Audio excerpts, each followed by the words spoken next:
Hey girls and gals, welcome back to my channel. My name is Taylor and today's video is going to be my mid-month wrap-up for the month of February.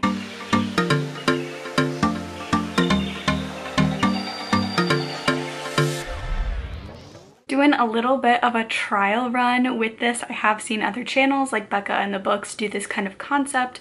I just think it would be a whole lot easier for me to split my reading up between two different wrap-ups because they'll be less lengthy, hopefully. And I have been averaging 10 plus books a month, so it's just easier to talk about, say, maybe 5 books in one video rather than the whole 10. So without further ado, let's just get started. The first book I'm going to talk about today is Remote Control by Nnedi Okorafor, and this is a African futurism science fiction novella. It actually came out this year, so new release. It's really exciting. This is about a young girl named Sankofa who is a little bit more than just your average girl. She is actually Death's companion and Death's handmaiden. She is looking for something throughout the duration of this novella. I don't want to give too much away because it is a very short reading experience, but she doesn't know anything about her past. All she knows is when she woke up at around the age of 9 or so, and she was able to glow green and also give people merciful deaths, so people call her Death's companion. I thought this was a pretty enjoyable novella. I did pick it up because I've never read anything by the author before. I thought this novella would be the perfect sample size for me to test out Nnedi Okorafor's writing and see if it would be something that I would enjoy. I will say I am looking forward to picking up more by the author. This wasn't like my all-time favorite, but I did really enjoy the writing and the concept. For me, I just wish it had been a little bit longer, and just know if you're going into this one, the writing is going to be very beautiful and the concept is very intriguing and very surreal, but you don't really get a lot of conclusion at the end. So I have kind of noticed that I tend to prefer my longer length fiction novels to be more character driven, and then novellas, since they are so much shorter, I prefer them to be based around a plot. This one was definitely more character driven, and it also felt like folklore at times. It felt like other people were telling our protagonist's story for her, so you kind of felt like you were at a distance with the story sometimes, but I did really enjoy Okorafor's writing and I'm looking forward to checking out something else by her. The next book that I read this month was Gods of Jade and Shadow by Silvia Moreno-Garcia, and this is a Mayan retelling, and it uses a lot of Mayan myths and gods and concepts in the setting of 1920s Mexico, which was a really cool concept. This one, like Remote Control, I did notice the way that the story is told.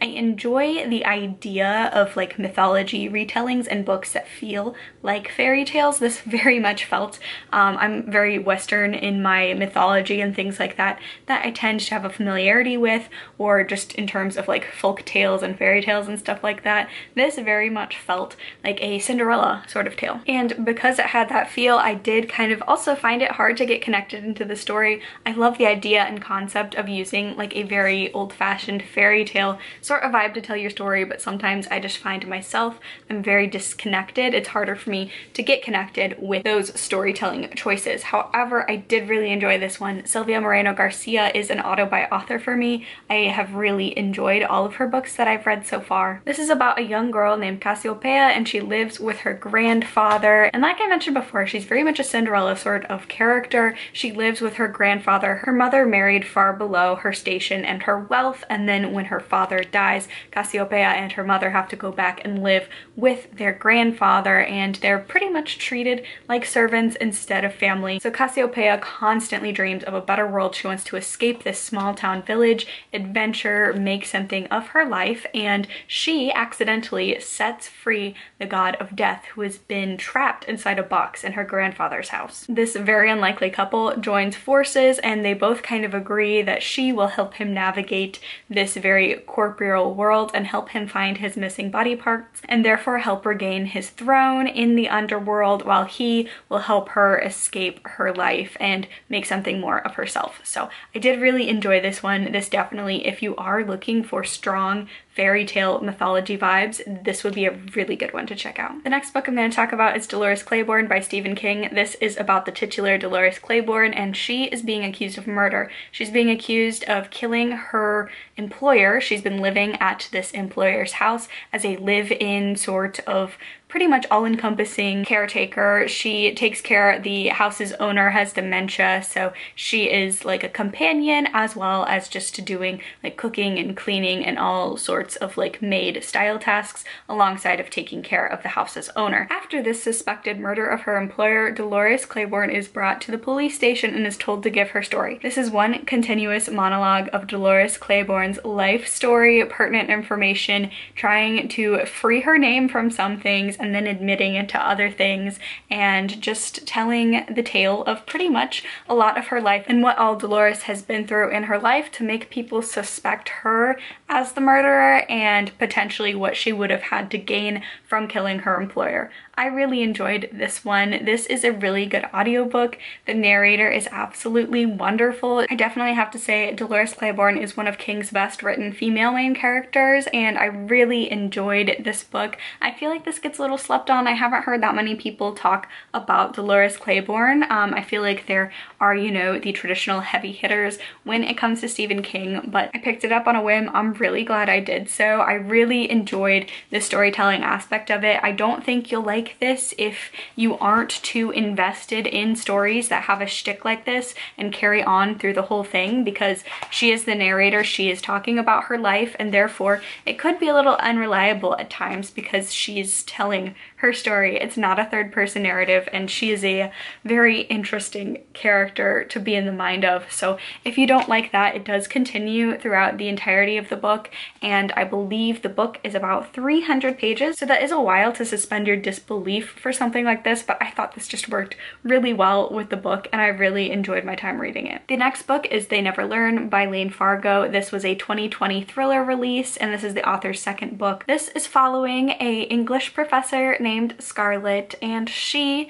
is a professor at the local college by day and a vigilante serial killer at night. She goes around killing men who have kind of evaded the justice system, and more specifically men who have had like sexual misconduct crimes against them, and then, you know, the cases are just dropped or they never had any jail time or any consequences to their actions. So she goes around killing these rapists and just really bad men. So we're following her as she is the serial killer. And then the other point of view is Carly, and she is a freshman at the same college, and she is really escaping a pretty bad home life, looking to have an escape, this whole new life at this college, and things kind of don't go as anticipated and something bad happens to one of her friends. Scarlett is very, very good at her job of being a serial killer. She makes them look like accidents or suicides, especially for the ones that were going to have a trial for the crimes that they committed. So she thinks she's in the clear. She can keep doing this until one of her murders causes a little more attention than normal, and there might be some sort of investigation taking place. So this was a lot of fun. I really enjoyed this thriller. I'm really glad that I picked it up. I was kind of burnt out on thrillers last year. I've slowly wanted to start reading them again, and I'm really glad I checked this one out.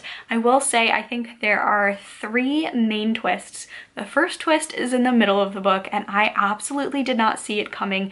Really good. The other 2, I managed to guess them, I think like a chapter or so before they were revealed, but not in a bad, oh, this book is so boring and predictable way. This leaves a lot of clues throughout each chapter, so you feel really smart when you manage to figure it out. And again, I've been away from the thriller genre for a long time, so I don't know how reliable my testimony is on whether or not like it's that surprising. I don't know, maybe, you know, you'll be able to guess all of them, but for me, I don't really mind when I can guess things in a thriller. I like guessing plot twists. It makes me feel accomplished and like an armchair detective. The tone of this book is just so intense. I was actually looking at author interviews with the author, and she said she kind of wrote this as sort of a writing therapy in a time where it was like right after the Brett Kavanaugh hearings, and just like a series of just kind of watching and realizing some people could literally get away with with anything, and if you're successful enough and if you're white male enough, you can really get away with sexual misconduct with no consequences to your actions. And just still, it's 2021 and we're still blaming victims and women and young girls for things that are just completely out of their control and not their fault. So trigger warnings, because this book did deal with an awful lot. It obviously deals with murder because we have a serial killer as one of our protagonists, but it also deals with sexual assault, rape, violence against women, domestic violence. Like, there's a lot in there, but I will say it is done very respectfully. Scarlett's murders of the men are really the only thing that take place on page. There are a lot of descriptions and like explanations of things that people have done that are terrible, but most of it is dealt with off page, so you don't have to experience that. So it is a heavy thriller to get into, but I really enjoyed it. The next book that I have to talk about with you guys is Honey Girl by Morgan Rogers, and I really enjoyed this.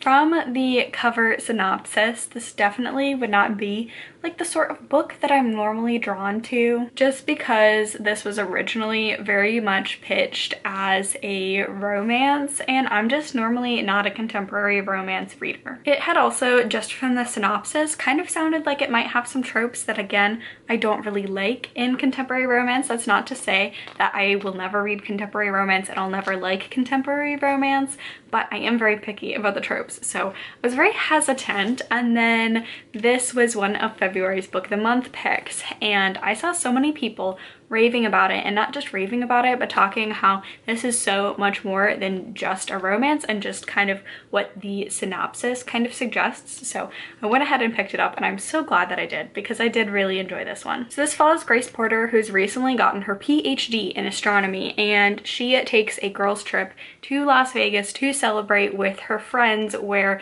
she gets very, very drunk and does something completely out of character. She wakes up to realize that she has married a complete stranger. Not only that, this woman has just up and left, leaving some information to contact her and saying, hey, if you do want to get in contact, I really dig you. Here's my contact information. I'd love to get to know you. This is very startling to Grace Porter because she is very type A. She's had a lot of pressure put upon herself, both by herself and by her family and peers, to be the very best. Her family's motto is Porters always do their best. She struggles with not only meeting her expectations and her family's expectations, but because she is a Black, openly queer woman in America in the sciences, she constantly finds herself with microaggressions when it comes to her chosen study subject. So she's dealing with all of that, and upon graduating and having a PhD in her field, she's finding it harder than ever to actually find a job. So she is really finding herself at a very scary place in her life, just because she did this completely out of character thing, but she feels like this kind of starts her unraveling because she's been a student for most of her life. She's in her late 20s. She has her PhD. She's accomplished her goals, but she's soon realizing that just institutions and the field that she wants to be in is going to be a lot harder for someone who looks and loves like her to actually get a foot in the door. So she is dealing with all of that. With the urging of her friends, she kind of has to struggle with herself and her society's and her family's expectations of maybe it's okay to put your rigorous plan on the back burner and follow your heart for a little bit and explore where that takes you. So it's not actually as insta-lovey as this suggests. The two, Grace and Yuki, do get married, but then they live on opposite sides of the country, and their communication for a long time is just through texts. So they do have like a very strange way of meeting, but they do start to get to know each other, and that's really where the feelings develop. This also has wonderful tropes of found family. Both women have this gorgeous found family that they've surrounded themselves with, and that was one of my favorite things to read about, was that just Grace was just surrounded by so many wonderful, loving people, family that both are related to her by blood and that she just claims as her family. And then this also talks about trigger warnings, honestly. I have a feeling this is going to be marketed as a very light and breezy feel-good romance. It is a very cute romance, but there are some really heavy discussions in here. Trigger warnings for self-harm. Grace does have a friend that has been institutionalized before for mental health, and Grace herself like has She constantly like scratches herself to the point of bleeding when she's anxious. So there are a lot of different forms of self-harm in here.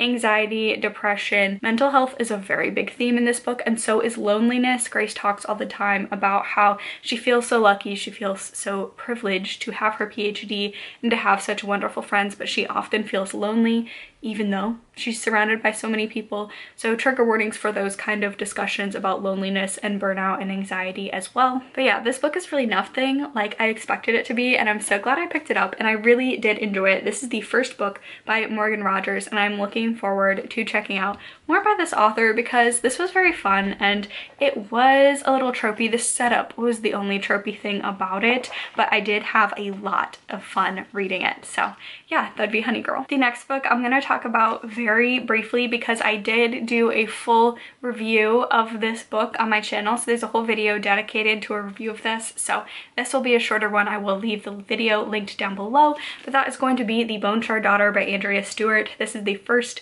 in a new fantasy trilogy, and I had a lot of fun reading this. I really enjoyed it. I'm really looking forward to the second book in this series. Like I said, first book in a new fantasy trilogy. This is following an empire that takes place on like a bunch of different islands, which is really cool. It's actually called The Drowning Empire, the series name, so that kind of suggests where it might be going. And this is a multi-point of view fantasy story. The magic in here, at least so far, the only magic system is kind of safeguarded by the Emperor's family. It's bone shard magic, where they use bone shards that are trepanned or taken from each citizen in the community to make constructs to do the Emperor's bidding. So it's absolutely wild. I really enjoyed it. There were a lot of twists and turns in here, and the last couple of chapters made me so excited to pick up the second book. So honestly, I think it comes out in July or June, somewhere towards the middle end half of the year. But if you are interested, maybe I would suggest waiting until the second book comes out so you can go directly from the first to the second, because I have not stopped thinking about this ending of this book and I cannot wait to see what takes place in the second installation. It's a little too soon to call this one of my favorite fantasy series, but I will say this was so strong and one of the strongest first books to a fantasy series that I've read. So I do have very high expectations for the rest of this series to come. And then the last book for my mid-month wrap-up is going to be The Mime Order by Samantha Shannon. This is the second book in the Bone Season series, and I absolutely loved this one. I liked it more than the first, so I'm very excited. There are now 4 books out in this series, so I have a feeling that the enjoyment is going to ramp up with each installation. The Bone Season series follows a young clairvoyant named Paige Mahoney who is clairvoyant in a time where clairvoyancy and any sort of magical abilities is illegal to have. This is a science fiction / urban fantasy sort of story that takes place in an alternate universe London in the year 2055, and the whole entire government has restructured around banning these clairvoyants and banning these people with special powers, and these people exist upon threat of death. If the state finds out that you are a clairvoyant, then you're put to death. Or so Paige is led to believe. In the first book, she actually gets captured by the state and she gets sent to a place where the whole story takes place from there. I'm not going to give it away because it's an insane reveal, and it really opens up the world and the story and has more of those science fiction paranormal elements as opposed to just an urban fantasy story. This book follows like immediately after the events of the first book. So like the first book ends, the second book picks up, and it's still in the same scene that the first book ended on. And this one is really cool because you do get some more world building. In the first book, Paige is kind of taken away from her home to experience this new location. In this one, she is back with her found family of fellow criminals, because if you are clairvoyant, you are a criminal by design in this world. So might as well live up to the name so you can make a living rather than die. There is a great threat to the world, not only clairvoyants, but people who aren't clairvoyant, pretty much all of London, if they don't do something about it. So Paige has to try try and wrangle these different groups. They're all led by mime lords, so it's essentially, this feels very much like a gang-inspired story because you are focusing on the different gangs and their dynamics. They all rule different sections of London, and she has to try and pull them all together so they can actually, for the first time in clairvoyant history, all band together as one united front against what is coming. I really enjoyed this one. It ended on a cliffhanger. The only reason why I haven't picked up the third book already is that I am spacing this out, okay? So I read Bone Season in January, Mime Order in February, and then I'll be picking up the third book in March, so that way I can spread the series out until April, because these books do tend to come out, like, they don't come out one every year. It was quite a bit of time between the third and the fourth book coming out, so I definitely don't want to binge this whole series and then be waiting for literal years until I can get my hands on the next. But Samantha Shannon is an absolute favorite author of mine, and I am really, really looking forward to March to read the third book in this series. And that is going to be the end of my mid-month wrap-up. Definitely stay tuned and see what other books I read this month. Subscribe if you liked this video, give it a like, leave a comment, subscribe for more content from me. Stay safe, stay spooky, and I'll see y'all on the other side. Bye!